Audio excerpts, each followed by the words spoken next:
बोलता है what characteristic can be assign to monsoonal climate that succeed in feeding more than 50% of the world's population residing in monsoon Asia. तो जो question है वो 15 mark का है, 250 वर्ड में लिखना है। तो हमको बात किसी करनी है, यहाँ पे बात करनी है कैरेक्टरिस्टिक ऑफ मानसून की। सबसे पहले तो ये बात करेंगे व्हाट इज मानसून। मानसून जो वर्ड है वो कहाँ से आता है? मौसम वर्ड से आता है। मौसम वर्ड मीन्स सीजन, ठीक है। So what are monsoon? Monsoon are nothing but this are the seasonal reversal of winds, seasonal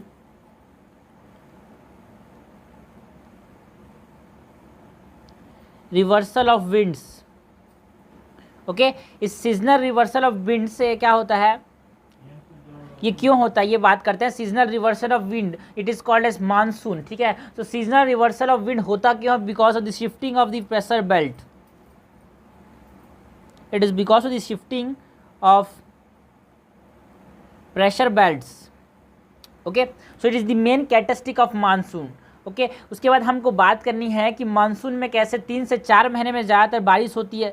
so if this 3 से 4 महीने ज़्यादातर बारिश मतलब 70 to 80% जो रेनफॉल होता है अकर्स ड्यूरिंग 3 to 4 मंथ्स। जिससे क्या होता है, अगर बहुत शॉर्ट ड्यूरेशन में अगर बहुत ज़्यादा बारिश होती है, so it leads to what? It leads to floods, it leads to landslides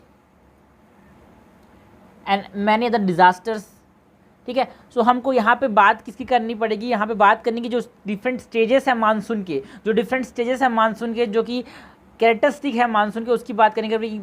like for example onset of monsoon, burst of monsoon, breaks in monsoon and finally retreat of monsoon और withdrawal of monsoon.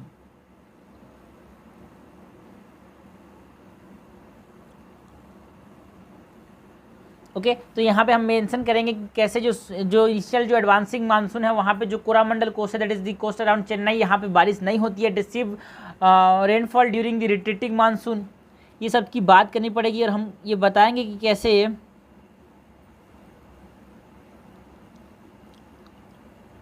अगर यहाँ पे बीच में बारिश नहीं होती तो क्या होता है, ड्रट्स आ जाते हैं। So this are all the characteristic of monsoon. So इस क्वेश्चन में हमारा अप्रोच क्या होगा? सबसे पहले तो इंट्रोड्यूस करेंगे by briefly explaining what is monsoonal climate and कौन कौन से एरिया है जो कि मानसूनल क्लाइमेट के इन्फ्लुएंस में होते हैं। For example we can talk here about the Indian subcontinent and Myanmar की बात कर सकते हैं, थाईलैंड की बात कर सकते हैं, Laos, Cambodia and some part of south China, also northern part of Australia. This all receive what? Monsoon. Monsoon का मतलब यहाँ भी रिवर्सल होता है विंड पैटर्न का। सो ये हो गया इंट्रोडक्शन। उसका जब हम बॉडी की तरफ बात करेंगे तो बॉडी में हम बात करेंगे कैरेक्टरिस्टिक की, what are the characteristic of monsoonal climate. Okay, so यहाँ पे हम बात करेंगे कि देयर इज़ अ 4 सीजन, जैसे कि cool, dry, hot, dry, onset and retreating monsoon. ये 4 तरह के सीजन्स होते हैं, है ना। इसमें टेम्परेचर प्रेसिपिटेशन की बात करेंगे। डिफरेंट रीजन्स का फॉर्मेशन होता है मानसूनल क्लाइमेट का, like moist deciduous evergreen forest. Okay, and also इसके एग्रीकल्चरल कैरेक्टरिस्टिक की बात करेंगे, जैसे कि डाइवर्सिटी इन प्रेसिपिटेशन, अलग अलग समय पे अलग अलग जगह पे अलग अलग लेवल की रेनफॉल होता है, that leads to what? Different vegetation का ग्रो होता है। एंड ऑल्सो हम लोग बोलेंगे कि कैसे अलग अलग जगह पे अलग अलग टेम्परेचर होता है, क्योंकि अलग अलग जगह पे अलग अलग ये लेवल में बारिश होती है। ओके, सो वेजिटेशन की बात करेंगे, ट्रेड विंड्स की बात करेंगे। So this are all body. लेकिन हम याद रखना जियोग्राफी का क्वेश्चन है, जितना ज़्यादा डायग्राम बना सके बनाना है। 250 मार्क का क्वेश्चन है तो कोशिश करना है कि यहाँ पे कम से कम तो 2 डायग्राम बनाने ही बनाने हैं, कम से कम 2 डायग्राम बनाने हैं। और मानसून वाला क्वेश्चन तो हाँ, यहाँ पे हम क्या कर सकते हैं, एक ऐसा इंडिया का रफ मैप बना सकते हैं। इसके बाद यहाँ पे मानसून का इसे विंड्स पैटर्न आते हुए बना सकते हैं, फिर जाते हुए बना सकते हैं, जिससे हमको क्या समझ आएगा, it is retreating monsoon as well as advancing monsoon, दोनों एक डायग्राम में कंप्लीट हो जाएंगे। ओके, सो जितने डायग्राम होंगे उतना ही बेहतर होगा। यहाँ पे ज्योग्राफी का सबसे बड़ा कॉन्सेप्ट ही है। उसके बाद जब हम कंक्लूजन की बात करेंगे तो कंक्लूज करेंगे by mentioning about how monsoon impact different population, how monsoon affect the population of a region, how it affect the culture of the region, how it affect the food habit of a region। इससे conclude करेंगे उसको। सो ये हो गया question जो कि ऐसे बोल सकते हैं कि हर 3 से 4 साल में मानसून पे क्वेश्चन आते ही रहता है। इंडस्ट्रीज पे क्वेश्चन तो आते रहते हैं कि अपने पास जो सिलेबस है साफ साफ मेंशन है मानसून के बारे में। ओके, तो ज्योग्राफी का जो सिलेबस है वहाँ पे मेंशन किया गया है, salient feature of world physical geography, ठीक है। तो यहाँ पे हमने मानसून की बात की, तो यहाँ पे एकदम स्पेशली मेंशन नहीं किया है। जो चीज़ को स्पेसिफिकली यूपीएससी मेंशन नहीं करती सिलेबस में, उसके क्वेश्चन उतने रेयरली आते हैं ना, कभी कभी आते हैं। बट जो primary, secondary, tertiary sector industries की बात की तो उससे हर साल क्वेश्चन आते हैं। तो यहाँ पे इसको समझने की जरूरत है, सिलेबस में जो मैंशन है उससे रिलेटेड ही क्वेश्चन आ रहे हैं। ओके, जो 7 नंबर क्वेश्चन है वो क्वेश्चन कौन सा है? 7 नंबर क्वेश्चन क्या बोलता है? Petroleum refineries are not necessarily located nearer to the crude oil producing areas, particularly in many of the developing countries, explain its implication। तो ये जो क्वेश्चन है वो कुछ 2018 में जो क्वेश्चन 2019 में जो क्वेश्चन आया था एग्रो बेस्ड इंडस्ट्रीज का, वैसा है। एग्रो बेस्ड इंडस्ट्रीज को पूछ दिया था कि हाँ कैसे एग्रो बेस्ड इंडस्ट्रीज जो है उसको जहाँ पे प्रोड्यूस होता है उसके पास में रहना क्यों जरूरी था। और यहाँ पे पूछा क्या है, हमको स्टेटमेंट दे दिया कि कैसे पेट्रोलियम रिफाइनरीज जो होते हैं वो पेट्रोलियम जहाँ पे उसका पैदावार होता है, जहाँ पे उसका प्रोडक्शन होता है, उससे क्यों दूर में क्यों है, उसके दूर में क्यों है, उसका कारण पूछा है। तो दोनों रिलेटेड है चीज़ है।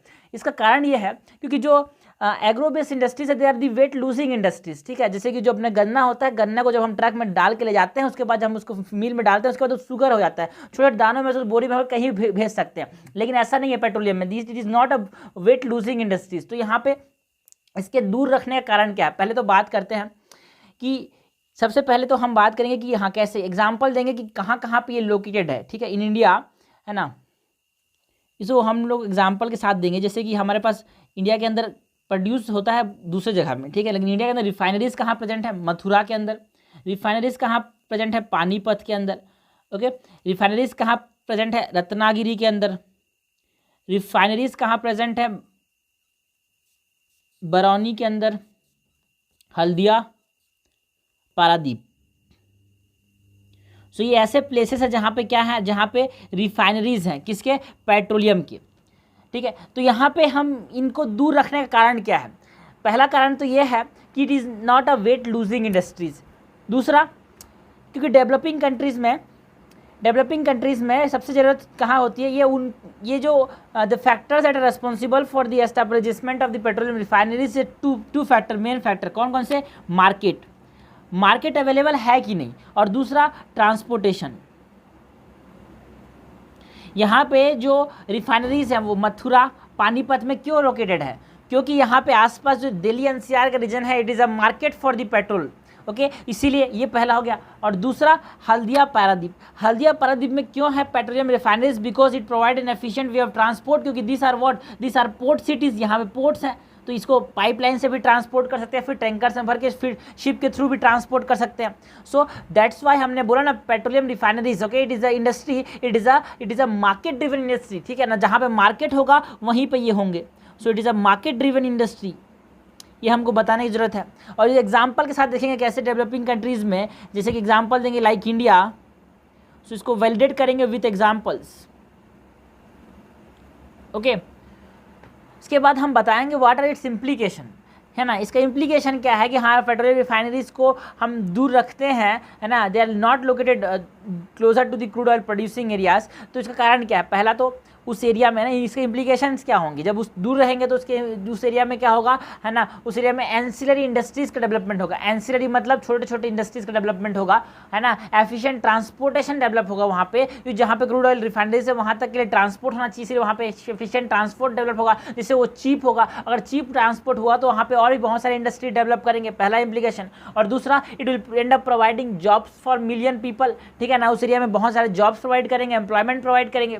सो this are some implications of what these are the some implications of petroleum refining industries, okay। तो अब अप्रोच देखते हैं क्या होगा, ओके। तो इस क्वेश्चन में हमारा आंसर की तरफ से अप्रोच क्या होगा, इंट्रोड्यूस करेंगे by mentioning there are two types of petroleum refineries, one is the field based, another is market based. Example के साथ इसको हम इंट्रोड्यूस करेंगे by mentioning about Jamnagar, Barauni, कोयली,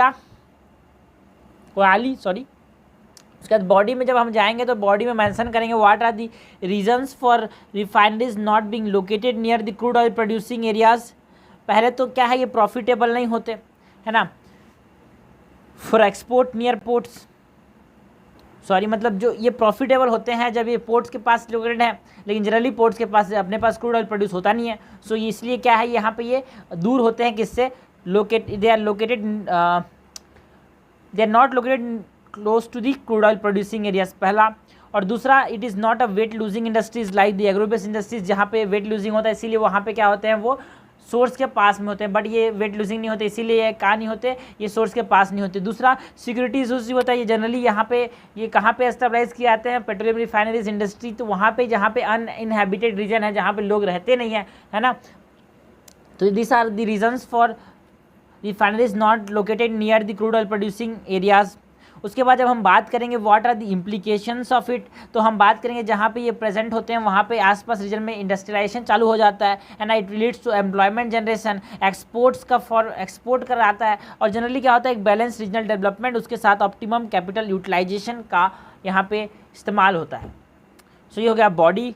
उसके बाद बॉडी के बाद जब हम इसकी थोड़ा सा और बात करते हैं बॉडी के अंदर, सो नेगेटिव इंप्लीकेशंस की बात भी करेंगे कि हमको यहाँ पे क्वेश्चन ने पूछा क्या है, इंप्लीकेशंस की बात पूछी है। सो यहाँ पे इंप्लीकेशन में दोनों है, पॉजिटिव इंप्लीकेशन भी है और नेगेटिव इंप्लीकेशन भी है। तो हम नेगेटिव इंप्लीकेशन में बात करेंगे there are challenges to cooperative federalism.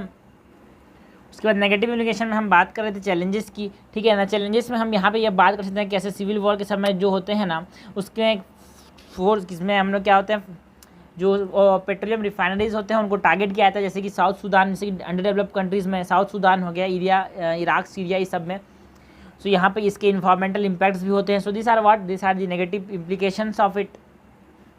उसके बाद जब हम कंक्लूड करेंगे तो कंक्लूड करेंगे मेंशनिंग दैट हमको जो रिफाइनरीज है ना इसका क्या होना चाहिए, इसका ऑप्टिमम यूटिलाइजेशन करना चाहिए, है ना, क्योंकि यहाँ पे ये सक्सेसफुल है। बहुत सारे फैक्टर्स की बात कर सकते हैं कि कैसे ये सक्सेसफुल हुए, है ना, लाइक इन जामनगर रिफाइनरी, है ना, काकीनाडा रिफाइनरी, कैसे ये सक्सेसफुल हुए इसकी ही बात कर सकते हैं। सो पॉजिटिव नोट के साथ इसको भी कंक्लूड करेंगे हम लोग। तो अब मूव करते हैं नेक्स्ट क्वेश्चन की तरफ। 8 नंबर क्वेश्चन है, how does the Juno mission of NASA help to understand the origin and evolution of earth. Juno mission की बात करनी है कि कैसे नासा का जो जूनो मिशन है वो इंडिया को कैसे, मतलब जो अर्थ है उसको कैसे हेल्प करता है। तो इंट्रोडक्शन में हम बात कर सकते हैं, इंट्रोडक्शन में हम किसकी बात करेंगे, इंट्रोडक्शन में हम बात करेंगे about the exploration of Jupiter है। ये जुपिटर के एक्सप्लोरेशन की बात कर रहे हैं। जूनो मिशन में क्या होता है, यहाँ पे एक्सप्लोरेशन किसका कर रहा है, जुपिटर का कर रहे हैं, ठीक है। तो इससे हमको क्या पता करेंगे, हम कैसे पता कर सकते हैं इवोल्यूशन ऑफ अर्थ और ओरिजिन ऑफ अर्थ, क्योंकि हम अभी जो जुपिटर को देख रहे हैं वो प्रिमिटिव स्टेज में है। जो हमारा जो अर्थ था बहुत साल, मतलब 4.5 से 5 बिलियन ईयर एगो, जो अपना अर्थ था, जैसा इन्वायरमेंट था, अमोनिया बहुत ज़्यादा प्रेजेंट था, ठीक है ना, हरिकेन्स बहुत ज़्यादा आते थे, वॉल्केनिक इरप्शंस होते थे, वैसे ही कंडीशन अभी जुपिटर में है। तो अगर उसको हम समझ जाएंगे तो हमको हमारे अर्थ कैसे डेवलप किया उसको समझने में हेल्प होगा, कैसे हमारा अर्थ ओरिजिनेट हुआ, कैसे हमारा एवोल्यूशन हुआ, इसके पता करने में हमारे को बहुत ज़्यादा मदद मिलेगी। सो इसलिए जूनो मिशन इम्पॉर्टेंट है। ओके, तो हमारा अप्रोच क्या होगा, अप्रोच देखते हैं। इंट्रोड्यूस करेंगे व्हाट इज जूनो मिशन। तो Juno mission what, it is an orbiter mission to Jupiter, इससे हमने इंट्रोड्यूस कर दिया। उसके बाद 10 मार्क का है, ये 10 मार्क का रहता है, ज़्यादा लिखना भी नहीं, इसमें 1.5 पेज लिखना है। सो इसके बाद जब हम बॉडी की तरफ जाएंगे तो बॉडी में हम बात करेंगे how it will help us in understanding origin and evolution of अर्थ, कि जैसे वहाँ पे जो एटमॉस्फेयर है, जिसके एटमॉस्फेयर में सल्फर है ना, इसके एटमॉस्फेयर में सल्फर है, इसके एटमॉस्फेयर में एमोनिया है, उसी प्रकार हमारे भी एटमॉस्फेयर में पहले था, ठीक है ना, जो हमको हेल्प करेगा अंडरस्टैंड करने में कि हमारा अर्थ का एवोल्यूशन कैसे हुआ। जो मैग्नेटोस्फीयर है ना, यहाँ पे जो मैग्नेटोस्फीयर है उसकी स्टडी, हमारे अर्थ में जो मैग्नेटिक स्फीयर है, जो नॉर्थ पोल साउथ पोल है, वहाँ मैग्नेटिक इफेक्ट क्यों है, इसके बारे में अंडरस्टैंड करने में हेल्प करेगा। द इफेक्ट ऑफ ऑरोरास जो है वो कैसे इफेक्ट कर रहे हैं ना, इसको हमारे को कैसे इफेक्ट कर रहे होंगे, इसके बारे में हमको हेल्प मिलेगी। ओके, ओरिजिनल कंपोजिशन हमारा अर्थ का क्या था, इसको अंडरस्टैंड करने में हेल्प करेगी। How it will help in understanding how the origin of life began in earth. Okay, तो ये सब की बात करेंगे बॉडी के अंदर। उसको जब हम कंक्लूड करेंगे तो इससे इंपॉर्टेंस की बात करेंगे। हाँ, there has to be this, ऐसे बहुत सारे अपने पास क्या होना चाहिए, मिशन होने चाहिए, जिससे क्या हो पाए, जिससे हम क्या कर पाएँ, बहुत सारे और भी प्लैनेट्स को, बहुत सारे और भी जिनके मून्स हैं उनको हम अंडरस्टैंड कर पाएँ, ठीक है। सो देयर समराइज करेंगे by mentioning about the importance to undertake such missions to find the origin of earth and evolution of earth. Okay. So राजरी जो पेपर था 2018 वाला पेपर, सॉरी 2017 वाला पेपर, उसमें क्या थे क्वेश्चन जो थे ज़्यादातर 90% जो क्वेश्चन थे वो बेसिक कॉन्सेप्ट से लिमिटेड थे, बट कुछ 2 क्वेश्चन या फिर बोल सकते हैं क्रायोस्फीयर वाला या जूनो मिशन वाला जो कि थोड़ा सा बाहर से करंट अफेयर से था, लेकिन ऐसा नहीं बोलेंगे कि बाहर से ही था, है ना। इसको बोल सकते हैं कि एनालिटिकल बेस है, करंट अफेयर बेस है, तो ऐसे ही क्वेश्चन तो हमको टैकल करने होते हैं जिससे क्या होगा, रैंक इंप्रूव होगा।